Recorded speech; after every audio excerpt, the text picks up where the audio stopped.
tukwaniriza ku There is Still Hope channel y'essuubi. Kale tubalamusako mwenna abali ku mukutu ogwa There is Still Hope. There is Still Hope tu Tish TV ne testimony tubeerayo mu lulimi olufuutifuuti. Tuzadde ekitundu kyaffe ekisembayo kitera kubeera kya birooto eky'olunaku olwaleero. Lweza tujja kuba ate tuddiŋŋana olunaku lujja kubeera lwaki lwankya. Kama tukwebaza era twalaniriza omwoyo omutukuvu ajja asomesa era atuluŋŋamye mu Kristo Yesu omwana wa Katonda omulamu. Amina. Tulabe okuloota baby. Dreams about a baby. Ebirooto bikwatagana ku mwana muto. Bangi baba baloota bambi oluusi abadde tazaala n'alowooza nti agenda kuzaala. Naye mba nze nsanyuka busanyusi. Naye sometimes it's not so. Waliwo okumuloota ng'oli lubuto wala nga ali lubuto ate n'aloota baby n'alowooza agenda kuzaala. So n'okuloota ng'oli lubuto tujja kujja tukole ki tukyogereko olunaku ate olwaleero. Kalizombe ku Jeremiah 5. Tandike ne kikyawandiikibwa tusobole okuba nga ate tweyongerayo. Ekitabo kya Jeremiah. Kale ebirooto by'abaana abirituwe bya mirundi ebiri kisobola okubeera ekirungi era kisobola okubeera ekibi. Naye kyetumanyi nti every perfect gift comes from God. Okusinziira ku James 1:17.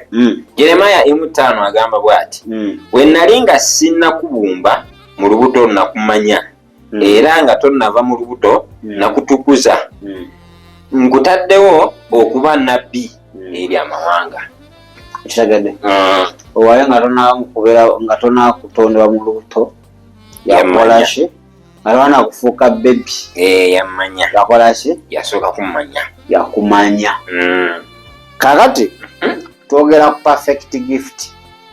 Tudano physically abaana birawo kuva eri Katonda bwekiri. Yakobo 1:7. Kintu kyonna ekirungi kiva eri ani? Eri Katonda.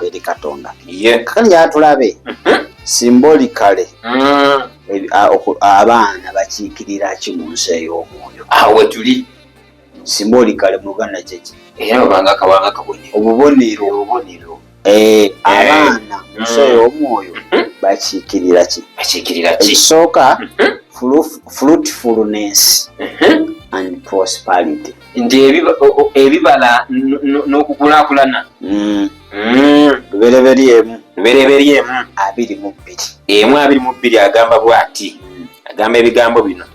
Agamba nti Katonda n'abiwa omukisa n'ayogera nti mweyongere mwale mujjuze amazzi ag'omu nnyanja era n'ebibuuka byeyongere mu nsi. Nkitegedde. So abaana bakiikira fruitfulness ebibala ne prosperity n'okulaakulana. Ekyokubiri abundance obungi omuyiika. So bulolota nnyo ba baby naye ddala conditions waliyo conditions zolina okuba ng'okola ki ng'ate ogoberera. Namba 3 baby mu nsi y'omwoyo akiikirira ki? Newness obujja a new thing. Ekintu ekipya. Wali obupya oba ekintu ekipya. Bw'olaba baby mu nsi y'omwoyo wabaawo ekipya. Kakati ekipya ekyo either kiva eri Katonda oba kiva eri Sitaani. Nkitegeera. Ekyo ekipya. Ekyokubiri productivity. Kitegeeza ki okuloota omwana? Productivity mu Luganda kikyo bibanga nabyo bibala. Omuntu agamba you are so productive.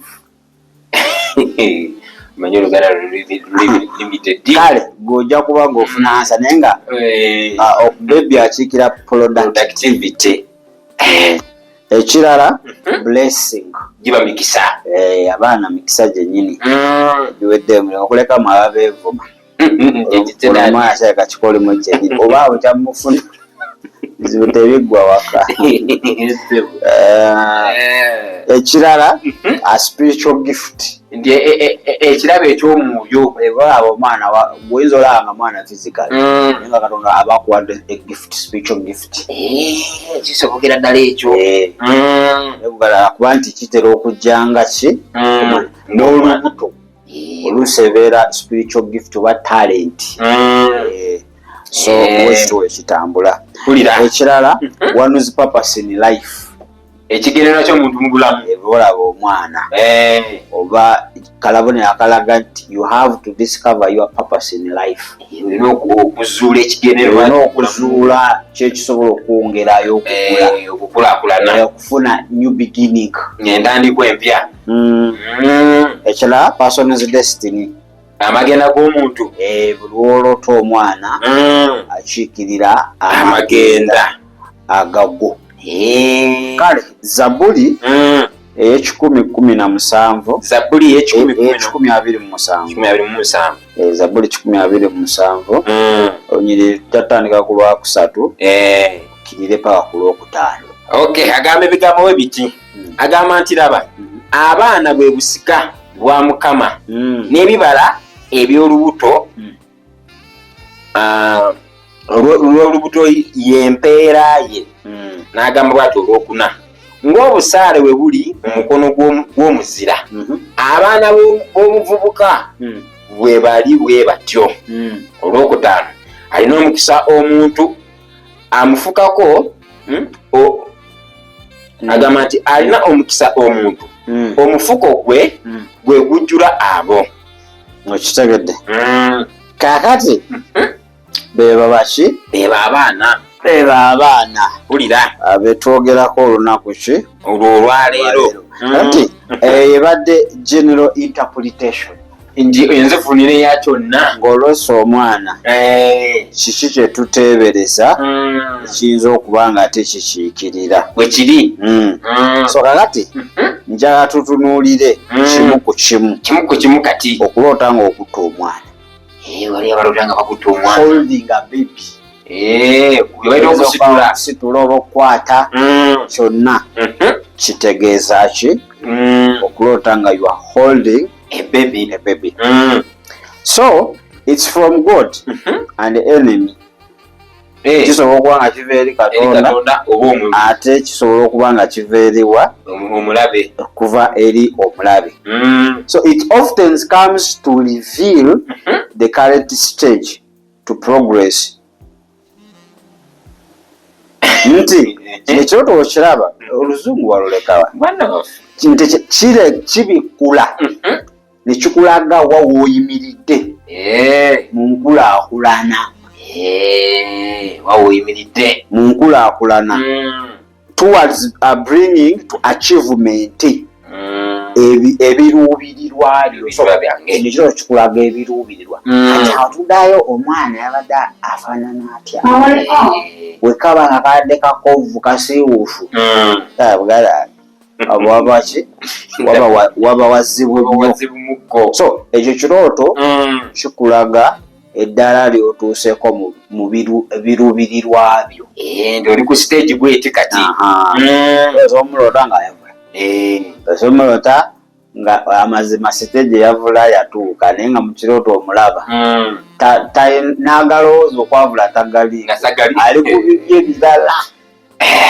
Alina okuba nga oluusi ng'ali mu stage etambula n'omuloota ng'amazima n'okwavula tayagala. Kati eyo yiba stage. Oyinza okuba nga olina olina okubeera naye nga wakonera somewhere. Kati ekyo kigamba nti olina okuba nga wekuba mutoki weddaabirize olweko wookola ki wootuuka. Ekirala the purpose kyekigendererwa calling okuyitibwa or ministry oba obuweereza that God has given you. Mukama Katonda baba akuwadde. So omwana asobola okuba nga akiikira obuweereza okuyitibwa ebiruubirirwa mu bulamu. Kakati ekyo nga kya Bwakatonda. Kale atulabe ekyomulabe omubi inability to God's given task.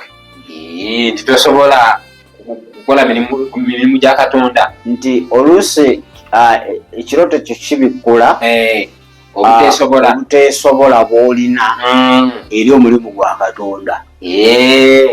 Kasita okifuna oba obuteesobola bw'olina eri gwe obulamu bwo bwennyini oba eri okuyitibwako.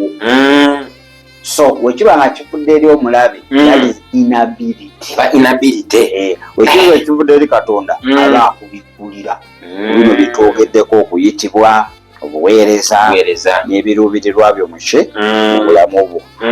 Kale abalamuzi 13:2-5 ekyabalamuzi 13:2-5 agamba bw'ati era waliwo omusajja ow'ezoora ow'ekika eky'Abadaani erinnya lye Manowa ne mukazi we yali mugumba nga tazaala.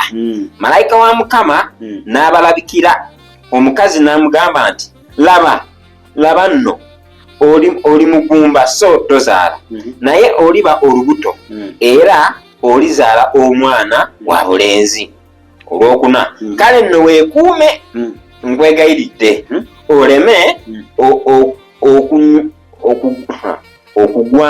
okugwanga ku mwenge newankubadde ekitamiiza, so tolyanga ku kintu kyonna ekitali kirongoofu. Olwokutaano kubanga laba oliba olubuto olizaala omwana wa bulenzi, so agamba nti akamweso tekaliitanga ku mutwe gwe kubanga omwana aliba muwonge eri Katonda. Oba mu lubuto Samson yamuwa bunnabbi. Kati tugambe ekiringa kuwolesebwa obw'ekirooto. So yali ayogera obuweereza, yayogera ku kuyitibwa kw'oyo omwana, yayogera ku biruubirirwa ebya Isirayiri n'amaanyi ge we gali. Kakati ofunanga ekirooto ekya omwana, kulira bino bintu bisatu tubibuusa amaaso. Sibiisaako maaso. Consider the following. Omuganda agamba tutunuulira bino wammanga n'amaaso ag'enkaliriza. Ekisooka, the baby's level of growth. Omwana ku ddala lyaliko eryokukula mu kirooto. Omwana oyo okukula kwe kuli ku ddaala ki? Abadde kutya? Yabadde ku ddaala ki? Bebi ayavula, tambula, yeetemberera. Ebyo byonna olina okubanga okola ki? Nga mbyekenneenya. Obyekenneenya. Wakukwatira wano, wa wano, stage ki kwabadde? Yekulaga stage bwendi kwoli oba mu buweereza oba mu kuyitibwako oba mu kukola ennyo okutuukiza ebiruubirirwa byo. Ekyokubiri, the health of the baby. Obulamu bwa omwana yabadde atya, mulamu kwenkanawa, ndabika ye eryetya, ndabika ye yabadde ng'omulwadde oba yabadde ng'omunyiivu, yabadde musunguwavu, yabadde tayagala musitula, yabadde akaaba, yabadde aseka, yabadde akola ki? Ebyo nakyo olina okitunuulira nga tonabafuna amakulu ga kirooto. Ebana okulooto omwana kitegeeza ki? Nga kyakukubya omugongo. Mu kirooto omwana yabadde mulema ne bagamba asha okwo waliwo Mukama kyakutadde mu kifo akola obuweereza obulala bwalemala dda n'okubanga okola ki? Ekirala, harmed or unhappy. Musanyufu oba si musanyufu oba munyiivu. Yabadde aliko obukosefu, armed or unhappy.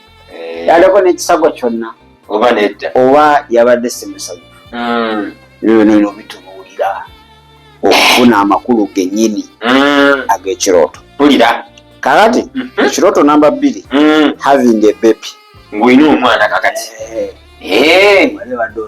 Wali mbadde musitudde. You are having a baby. So it depends on the sort of the baby. Kisinziira ku mwana nabaki gw'olina. Gwennyiniye oba omwana wa sitwenja. Kisinziira. Yabadde wuwo oba si wuwo. Kakati wabanga si wuwo pulira nga omulina, that is demonic manipulation against all that God has blessed you with. Kakati awo onzizizaayo ejja kusoma ngenda kufuna school fees. Precious akweze tamwe yaŋŋambye wamma yaŋŋamba yimeka bayinza okujja kumeka adult education mujja teesa kuwadde si olwota omwana ono nga si wuwo kitegeeza waliwo demonic manipulation, waliwo okufuulibwa obufuusa oba obufere obugenda okuba nga butuuka kwekyo Katonda kye yakuwa. Ejja kubawo obufuusa bw'amaanyi obukujjukujju. Kati olwanga nga kyamwoyo tugeze call bajja kubeerawo okulimbibwa okusuuza okuyitibwa okwo. Basaza okujja n'agamba nze nawe Mukama yaŋŋambye oli mukebezi toli musinza ogenda osirwalira mu bukebezi okebera bakukebera okebera bakukebera. So wolota omwana nga si wuwo mu kirooto tekitera kubeera tekitera kuba kirungi, alina okuba nga wuwo. Nkitegeera. Ekyokubiri okuloota when you are taking care of someone's baby. Okuloota ng'olina omwana gw'olabirira nga si wuwo wa muntu mulala. That's bad luck and relationship. Naye bannange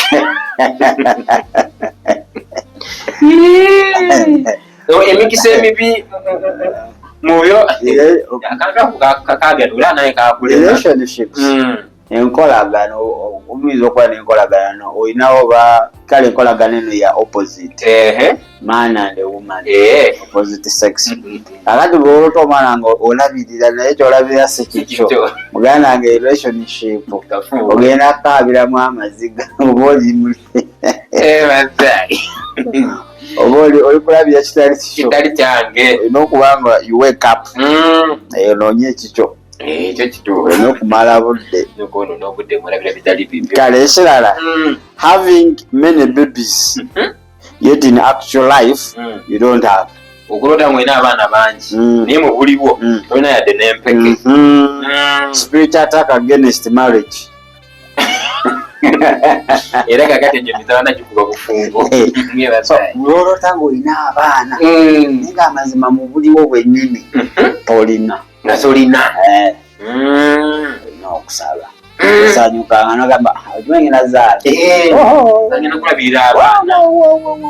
Omulaba aba agenda siikula enfuufu naye ng'egenda yitira ku kyakwekwasa ku mwana. Bakitosaala. Bakyoleddewo. Okakana obufumba Nateri. Nagamba I thought dreaming of a baby kirungi naye ngansobedde. Kirungi. Agaye kamwete nedda. Lwaki olotanga abaana si babo? Yakyuseemukko mulota. Ekirala kiyinza okulaga inability oba having a baby physically. Ayinza okubeerawo obuzibu. Olusozi gambalagala okuba n'omwana owuwo mu buliwo. Okay, ekirala already have children ng'ate olina abaana but dreaming seeing the baby growing. Ate ng'olota olaba omwana akula. Olina abaana olota olaba omwana oba abaana bakola ki? Bakula. Something valuable God has given you to take care of. enaku zino kirabika tiishi eyo ngenda kukugobayo nsooke mala okugendayo okwonala okutereza ensonga olulimi lukyusizza agendayo sibitegeera ate kaligundi abadde ayomba precious ebyoto by'abaana tannafunayo kirungi kikyo kakano kulota ng'olaba abaana oba omwana akula kyanakyo kikululaba kitegeeza ki waliwo ekintu eky'omuwendo omungi Katonda kyakutadde oba kyakukwasizza oba kikuweddeko obuvunaanyizibwa kubanga okirabirira oba ekintu eky'omuwendo omungi kubanga okola ki nga nkirabirira kakati what does the dream of babies or a baby mean? Twogeddeko wali era tusobola okusigala okukola ki nga tukwongera tewali kuzibu kuba birina meaning empitirivu ekisooka valuable gifts ebiba birawo ebyamaanyi skills akagambo skills mu Luganda nageza ku kanoonya bwokampala era obonyambi obukugu bwe bukugu obukugu talents kiki mu Luganda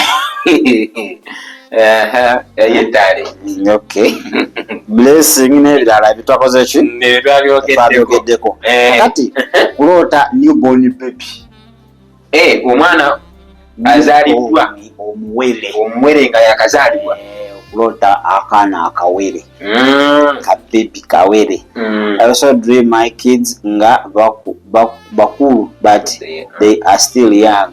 There is something valuable. Waliwo ekintu ekyakitegedde kibuuze Deriki akibuuze so okulota omwana omuto baby newborn kitegeeza new beginning entandikwa ebampyeyo oba birthing of something new okuba okuzaala ekintu ekipya great ekyamaanyi precious oyogedde kale akubye mu ngalo okunyiga n'akwongera kikola soda yanyiga mangu yanyiigaawo n'addugaza obumuli ekituufu kakati okulota omwana omuto kitegeeza waliwo entandikwa empya waliwo okuzaalibwa kw'ekintu ekipya ekinene ate nga kya muwendo mungi Isaaya 6:9 kidirawo Isaaya 6:9 ate olunyiri lwa 9 agambe bw'ati ndituusa okuzaala ne sizaala bw'ayogera Mukama nze azaaza ndituusa okuzaala ne sizaaza ono wano yagira n'akasalamu akoze bubi nnyo ndituusa okuzaala ne sizaaza bw'ayogera Mukama nze azaaza ndigulawo olubuto bw'ayogera Katonda wo so Katonda ng'atuuse okubaako kyateeka mu bulamu ekipya waliwo kyagala ozaale we twogera ku spiritual birth waliwo obuweereza waliwo ekirabo ekintu kyonna kyogenda okuba ng'ozaala oba ekizaaliddwa mu ggwe osobola okulota omwana omuto tuwere baby okitegedde kati wulira but if you dream if your dream has reached that stage in their life where they are equipped to begin walking in their gifts calling and purpose it's not strange okay kitegeeza nti ofuna ekirooto ekyo yes kira naye nga otuuse okubanga oba okuyimira katuuti oba okugula ekkanisa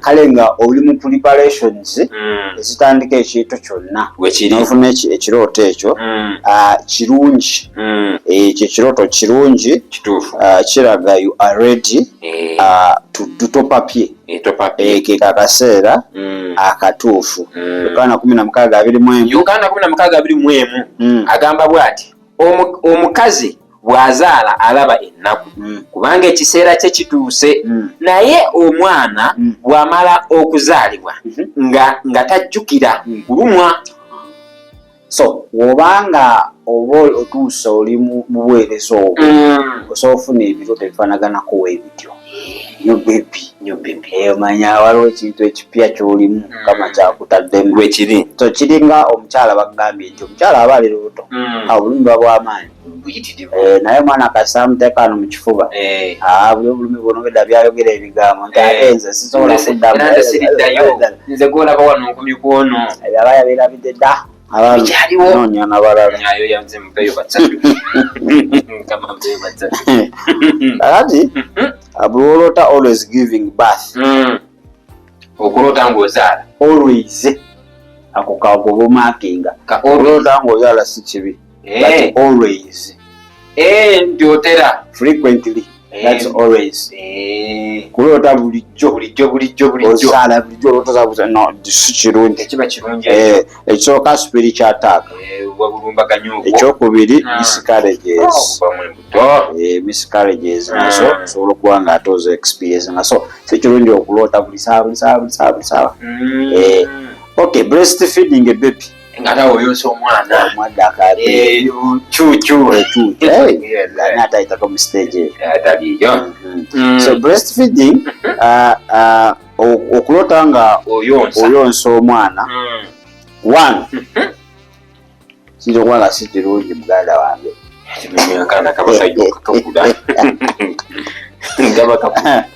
ekirooto ekyo kiyinza okuba nga si kirungi olwosikiikirira loss of virtue as a woman okufiirwa virtue kyebanga obulongoofu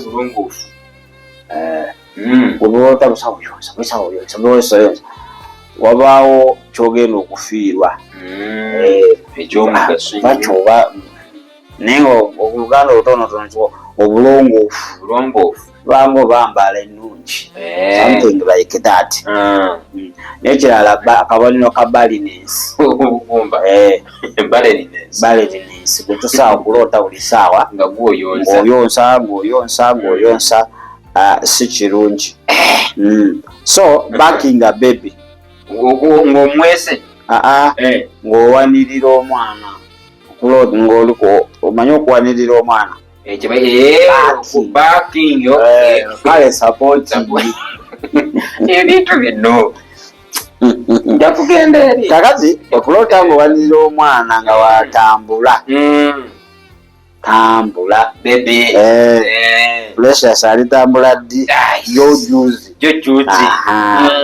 lwolota ekyo nga owanirira omwana but then suddenly the baby falls on the ground ate oluvanyuma ba mubutana naagwa wansi balinyuzako story omusajja yali abuusa omwana kati wakati awo mukanga yali esibye tawulo negwa anabuuza okwata ki munda talinamu kapijama ebintu bino mbiraba omunaga omwana tuzaala omulala enaganza abasoso kunama baka mwana wange zikaki na owakanye mwana ekyekyokudiriza mu lujja kiki ennyo ekikwesibisa obuntu obungu manzi tusobola napikira ebintu ebyo kale ekyo kabonero kalaga nti gye bujjaawo omulaba ayinza okugjako omwana wekiri olina okuba nga okola ki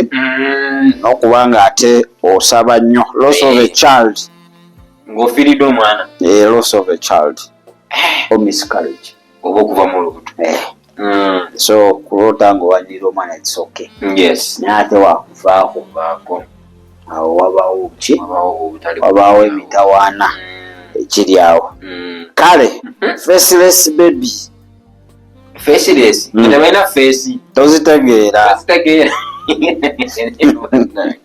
oluzungula ole ennaku zino waloose naye nga omwana kifeesi tokitegeera omwana feesi nabenga erimu ekinyanja ate eringa ya muntu ate efaananamu ya elefanti sabitegedde omwana feesi yabadde ekanga nga tetegeerekeka eri aninowundi simuleesaako so buli woloota omuntu kati tebatamanyira leesi tegeeza butekuli waliwo okuba ng'eri aninooni naye nga osobola ogitegeera nga oba akyuse n'omwetegeera nebeera faceless.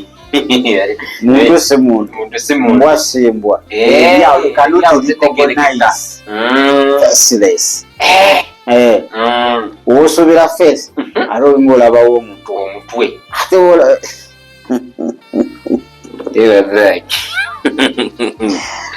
era those attacks against marriage, attacks all demonic babies. Maye musayo omwoyo basobola okusindikira bibebi nga g'oyonsa buyonsa mu kirooto oyonsa ga demonic baby naye nga gy'oka omugayonsa togenda funa wo. Kinabagambira nti breastfeeding is not good. Kituufu togenda funa wo. Kale ekirala neglection of a baby, ng'omwana akugaana naye gweguja okukuba nze manye Buganda. Neglection omuntu asuddewo obuvunaanyizibwa bwe, asuuliridde abaana. Bw'oloota olaba abaana ng'olinga obasuddewo. You have neglected that, tobafaako oliawo. So kitegeeza ki? Kitegeeza not taking your call or ministry as serious as you should. Ekwatagala abaana bakiikira ministry bakola kati olwota katobafaako oliawo, you neglected them. Kitegeeza toli serious. Serious kiki mu Luganda? Kiki? Lero wanyigiridde. Serious mu Luganda kiki? Beera kya Luganda ate serious. Ekyo kyagaana. Kati nga twagala tetumanyi Luzungu nga olwogera tomanyi nakumanyi. Kitegeeza toli serious eri obuweereza bwo n'okuyitibwako, tofaayo oli awo. Kubagidde okwesubira okwannagamba. So era kiraga nti olina okuba nga okola on your purpose, olina okuba nga okola ku kiruubirirwa kyo. So that is it. Kulota ng'osuddewo ki ate omwana. Kati taking care of a baby twakyogeddeko. Nga babo nga si babo bina byogeddeko ebyo. Okay. If the baby is yours, nti singa omwana ono abeerawo wekiri wano omwana wabawo, that's a good dream. Kirungi.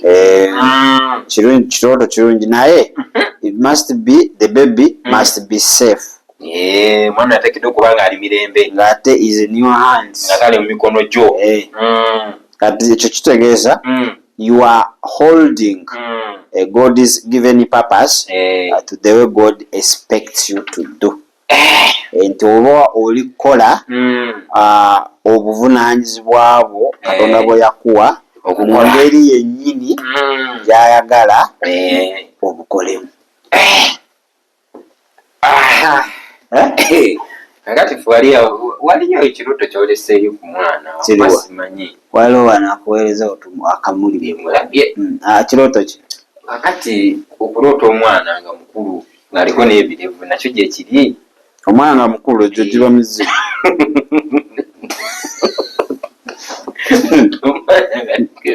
Egyo emisambwa laawo tulaloota mwana nga egyo giba mizimu. Mwana aguze mangu. Egya manipulation, disguising, okitengera. Kinamba yaloota omwana we aliko ebirevu aye nga n'ebifo byekyama byonna byattulula. Kati kibadde mukyamu agamba naye omwana ng'agize mangu sooka olindeko naye ate nga ne mutaka size yakikulu naye teyakifaako, yakiragajjalira newayitawo emyezi mitono nekibeera nga we yakiroota, nekibeera ku mutabanyi we yennyini n'alumbibwa. Mutaka n'akula wona n'amera ebintu ebyekikulu omutaka nga wanyiiga abanga omuntu omukulu yennyini nebire bamumwa naye oba omulabe nga atambula omwana myaka 5 size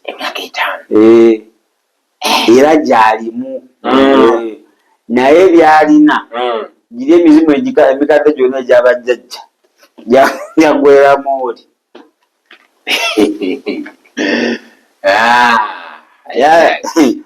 wazanya ne bane bagenda bamubikkula bakuba emiranga bagamba ate taata wani ekwese mwono najja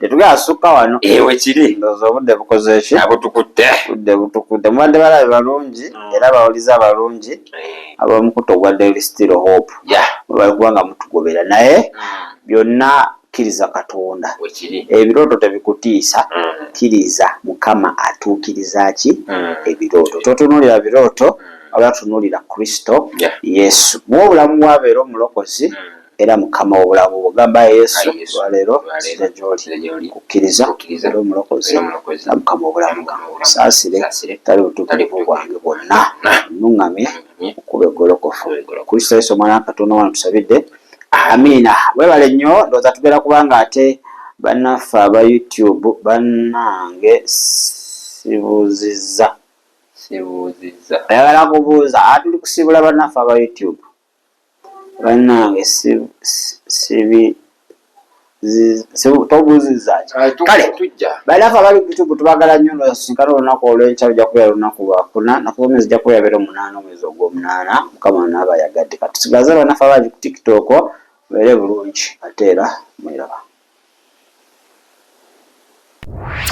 weebale kulaba There is Still Hope okumanya ebisingawo tukubire ku 0752 34 14 47 oba ku 0761 08 83 15 osobola n'otufuna ku email eya tishtv74@gmail.com eno ye There is Still Hope channel y'essuubi.